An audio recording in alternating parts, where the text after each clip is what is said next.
vialte ni Baibal charel kanitin mi si chiao ko se khwazakipa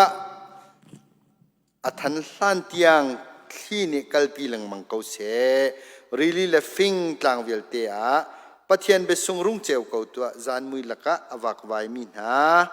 pathian sina an phak hlan tiang Khrihfa Hlabu zale som ko le pasari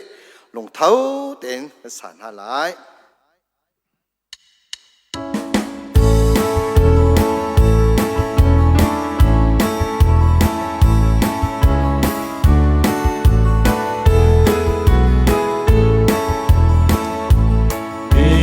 Vialte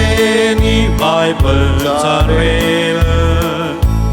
kan ikin mi si chiao go se wa za ki pa tan tan ya ini kal bilang mang go se really living lang vialte Thiang bia sung rung seo câu tua san mi la ka avat mi na ma thiang sina an pa an thiang a phak na kim a cheu na mi bang in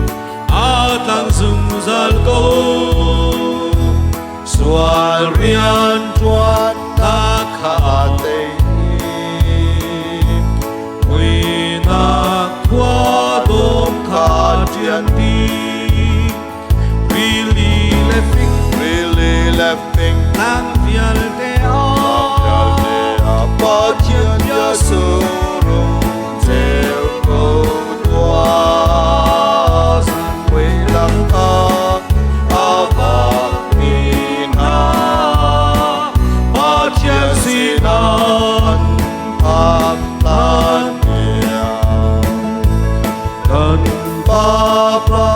Thiang maya lang ter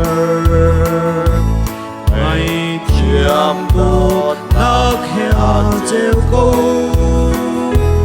Adam phun tao chia mi sina van nam nak ya ka really living nang vial te Thiang bia sung rung treo cô tua san mi lang a avak mi na pa thiang sina an phak an thiang lung re thei mi an ter na ai chia mi an